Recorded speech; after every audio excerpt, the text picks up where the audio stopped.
I just wanted to cover a few things on kind of the resources that are out there for beginning farmers and ranchers. I'll highlight on a couple things.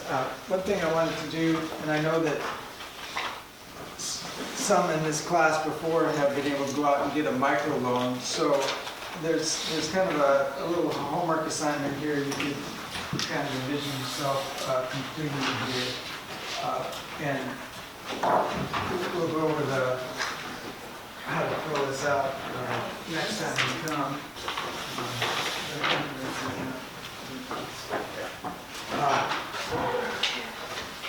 Let's see if I can get this done.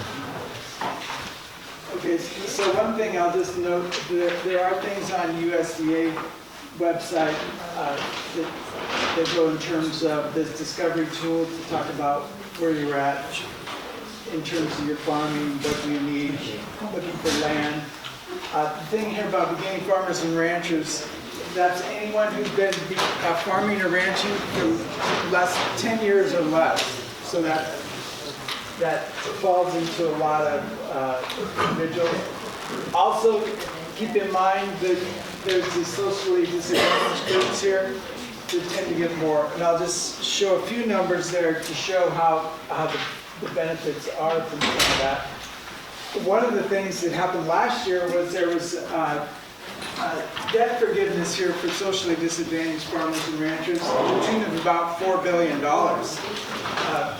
In this act here, there was about $10.4 billion total. $1 billion here was to these outreach for socially disadvantaged farmers. But loan forgiveness here, that's something that they're still working through how that's going to all be implemented, but it's a fairly large allocation there. It's been mentioned, I think, as well about EQIP, Shannon did as well. Many of the programs will do like a 75% cost share, but if you're a beginning farmer, you're eligible for up to 90% cost share. So, you know, if you last week we went to, last time we went to Eric Schultz and he had the high tunnel there and he mentioned how that was built by EQIP. It's pretty nice here in the sense that he has these electric motors that move the bottom up when it's too warm and then down when it cools off. When we were there, it went up and down, you know, once in like 15 minutes, you know. So, but this whole kind of system like this, you know, you got basically a cost share of probably 75%. But if you were a beginning farmer, you could get up to a 90% cost share on that. So that's something to keep in mind. The other thing is there's some grants that are out there. Value-added producer grants. There's mainly a lot of loans that are available on the FSA side, and there are discounts, you know, for beginning farmers with insurance and whatnot. But these value-added producer grants here, you can get up to $75,000 for the planning and $250,000 for the working capital, and that could actually even be for, you know, a packing plant. As a rancher, you yourself apply that. But there's a lot of other things involved with that.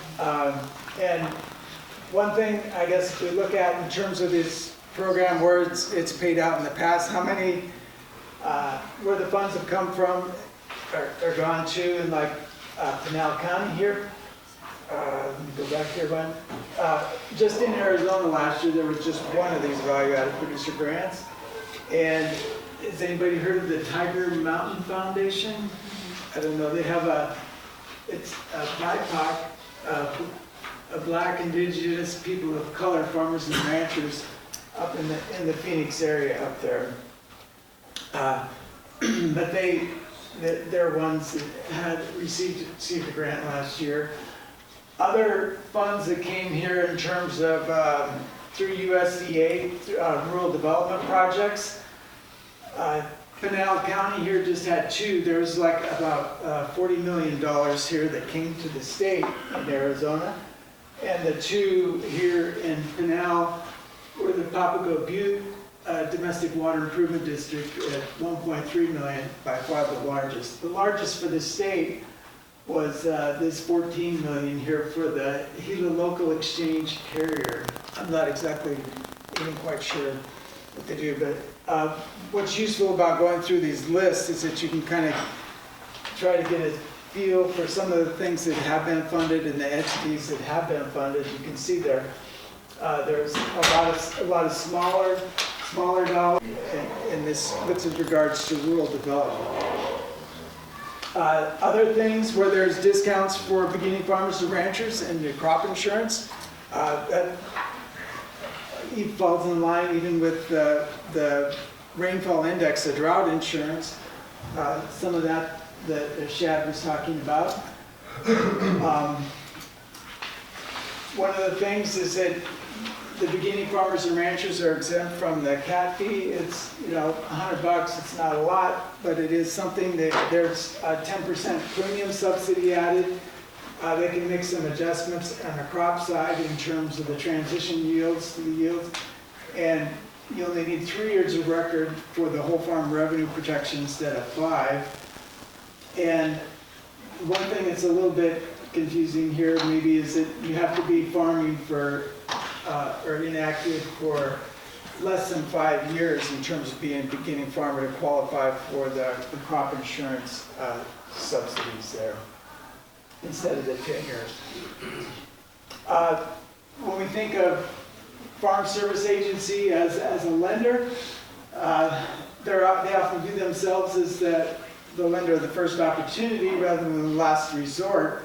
But there are people that have called me up and said, I've got $1 million in my retirement account. Why can't can I sign up for one of these 2% loans, from FSA? I said, well, probably the biggest problem you're going to have there is that they're going to say that, well, you can get your loan through the regular commercial bank, if you have that kind of collateral to go behind it.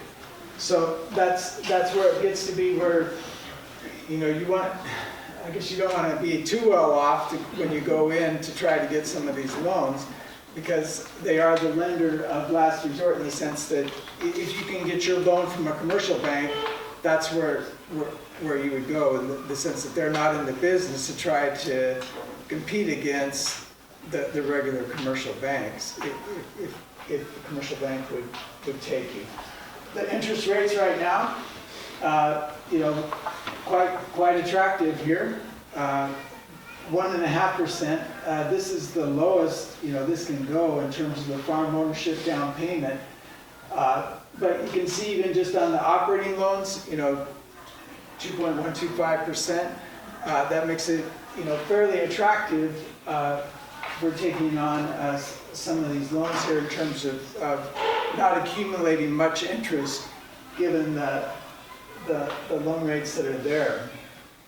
This is examples of some of the amounts of funds that have gone out here in terms of Arizona here for this, this is actually on the U.S. here, sorry about that, but with the socially disadvantaged and women and beginning farmers, what you might note here is that through October of this year, there's 12.8 billion here available, and right now it's been allocated is about 1.8 billion. So less than 10% of what's available has even been allocated out. So there's a lot of funds that are out there in terms of they're looking for people to come in that qualify in the sense that they have plenty of money typically to loan out.